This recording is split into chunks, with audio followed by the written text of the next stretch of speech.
Saatnya ngopi bareng, namun sebelumnya jangan lupa like, subscribe, dan tekan tombol notifikasinya.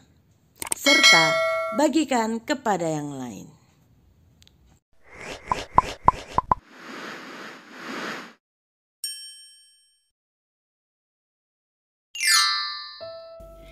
Hilang di rumah Bapa. Shalom saudaraku. Kisah anak yang hilang, yang kembali pulang ke rumah Bapa, dan Bapa menyambut dia serta mengadakan pesta kepulangannya belum selesai. Masih ada kisah kelanjutannya, di mana anak sulung yang merasa kecewa dan marah kepada bapaknya karena telah menerima anak bungsu dan mengadakan pesta penyambutan. Ketika bapaknya keluar dan berbicara dengan dia, anak sulung menjawab, "Telah bertahun-tahun aku melayani Bapa dan belum pernah aku melanggar perintah Bapa. Tetapi kepadaku belum pernah Bapa memberikan seekor anak kambing untuk bersukacita dengan sahabat-sahabatku. Tetapi baru saja datang anak Bapa yang telah memboroskan harta kekayaan Bapa bersama-sama dengan pelacur-pelacur. Maka Bapa menyembelih anak lembu tambun itu untuk dia."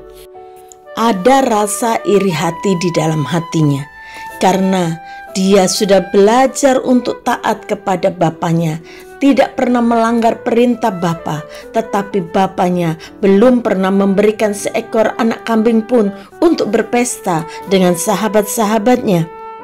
Anak sulung mulai mengangkat dirinya dengan mengatakan bertahun-tahun telah melayani Bapa. Kata melayani yang dipakai oleh anak sulung adalah doulewo.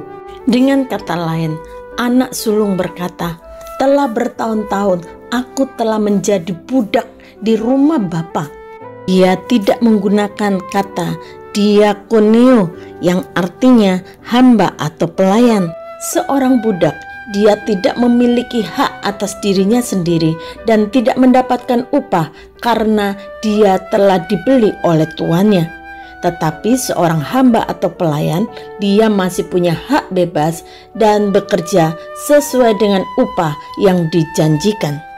Pertanyaannya adalah, apakah bapaknya tidak pernah memberikan apa-apa kepada dirinya? Dalam kekecewaannya, anak sulung mengungkit semua dosa dan kesalahan yang dilakukan oleh adiknya, sekalipun adiknya telah bertobat dan mengakui semua kesalahan dan dosanya. Bahkan dengan marahnya, anak sulung tidak menyebut adiknya sebagai saudaraku atau adikku, tetapi dia menyebutnya anak Bapa. Mendengar kata-kata anak sulung, bapaknya menjawab, "Anakku, engkau selalu bersama-sama dengan aku dan segala kepunyaanku adalah kepunyaanmu. Kita patut bersukacita dan bergembira karena adikmu telah mati dan menjadi hidup kembali. Ia telah hilang dan didapat kembali." Jawaban Bapa menegur anak sulung karena dia memang tidak pernah meninggalkan rumah, tetapi ternyata dia telah hilang di dalam rumah karena dia menjadikan dirinya bukan anak tetapi seorang budak. Dia telah hilang dari pelukan sang Bapa. Kisah ini diceritakan sebagai sebuah perumpamaan oleh Tuhan Yesus untuk menegur orang-orang Farisi dan ahli-ahli Taurat yang bersungut-sungut melihat para pemungut cukai dan orang yang berdosa datang kepada Tuhan Yesus dan mendengarkan Tuhan Yesus bersabda. Anak sulung sangat identik dengan orang-orang Farisi dan ahli-ahli Taurat yang selalu merasa suci, merasa lebih baik dari yang lain. Dengan mudah mereka menghakimi orang lain dan pada saat yang bersamaan mereka memuji diri, mengangkat diri sendiri. Merasa diri sudah mengabdikan diri kepada Tuhan, merasa diri sudah benar sehingga sangat mudah menghakimi dirinya tidak sama seperti orang-orang yang berdosa, bahkan suka mengingat semua dosa yang telah dilakukan oleh orang lain yang sudah bertobat. Tuhan Yesus juga pernah menceritakan sebuah perumpamaan tentang dua orang yang pergi ke bait Tuhan untuk berdoa. Yang seorang adalah Farisi dan yang lain pemungut cukai. Orang Farisi itu berdiri dan berdoa dalam hatinya begini, "Ya Tuhan, aku mengucap syukur kepadamu karena aku tidak sama seperti semua orang lain, bukan perampok, bukan orang lalim, bukan pezina, dan bukan juga seperti pemungut cukai ini. Aku berpuasa 2 kali seminggu dan aku memberi 1/10 dari segala penghasilanku." Saudara, kisah anak sulung yang hilang di rumah Bapa, yang hilang dari pelukan Bapa, mengingatkan kita agar kita tidak menjadi orang-orang Kristen yang mudah menghakimi orang lain, tidak senang melihat orang lain bertobat karena merasa diri sudah benar dan telah menghambakan diri kepada Tuhan. Kadangkala tanpa kita sadari, kita merasa iri hati melihat orang-orang yang melakukan dosa dan telah bertobat, diterima oleh Tuhan kembali, diberikan kesempatan untuk melayani, bahkan diberkati lebih dari kita yang telah berusaha hidup taat kepada Tuhan, bahkan memberi hidup untuk melayani Tuhan. Saudara, jangan sampai kita sebagai anak-anak Tuhan terhilang di dalam rumah Bapa, terhilang dari pelukan Bapa, karena ini adalah hal yang sangat menyedihkan. Seharusnya kita bersuka cita ketika ada saudara seiman kita yang bertobat dan kembali ke pelukan Bapa. Sikap tidak bersuka cita menunjukkan bahwa kita tidak bisa menerima saudara kita sendiri dan menolak kasih Tuhan.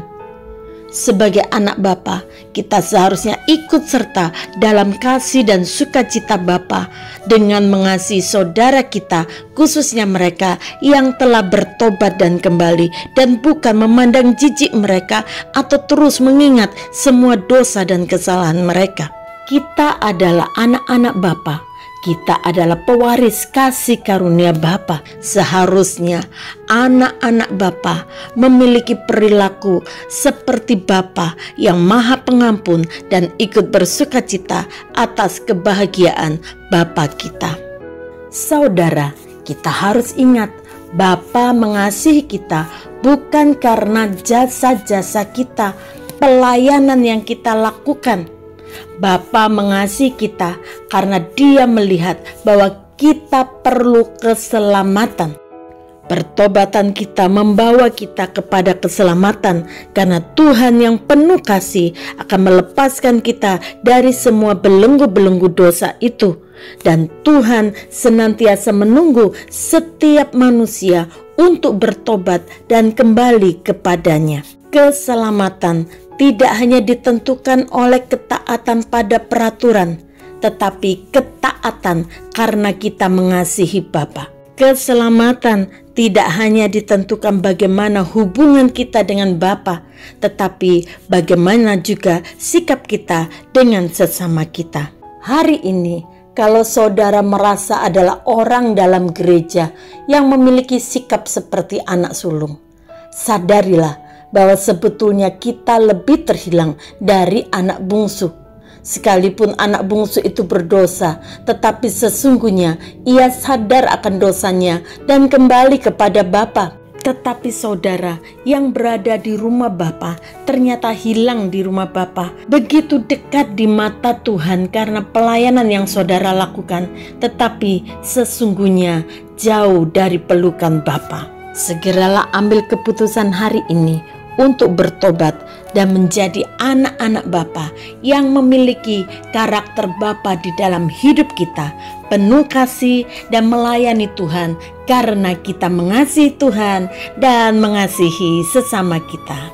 Bapa, kami bersyukur untuk kebenaran firman Tuhan yang mengingatkan kami agar kami tidak menjadi seperti anak sulung yang merasa iri ketika Tuhan menerima orang yang bertobat dan memberikan berkat kepada mereka. Ampuni segala kesombongan kami, ampuni segala kebodohan kami. Kami mau terus menjadi anak Bapa yang begitu dekat dengan Bapa dan mengerti isi hati Bapa. Karena itu kerjakan seluruh kehidupan kami. Biar kami melayani Engkau bukan karena kami takut, tetapi kami melayani Engkau karena kami mengasihi Tuhan. Kami taat kepada seluruh kehendak-Mu karena kami mengasihi Tuhan, dan karena kami telah menikmati kasih Tuhan begitu nyata dalam hidup kami. Terima kasih Bapa, berikan kepada kami hati-Mu agar kami juga dapat mengasihi jiwa-jiwa, mengasihi orang-orang yang perlu diselamatkan.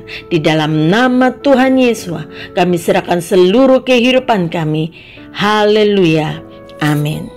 Jagalah supaya jangan ada seorang pun menjauhkan diri dari kasih karunia Tuhan, agar jangan tumbuh akar yang pahit yang menimbulkan kerusuhan dan mencemarkan banyak orang. Tuhan Yesus memberkati.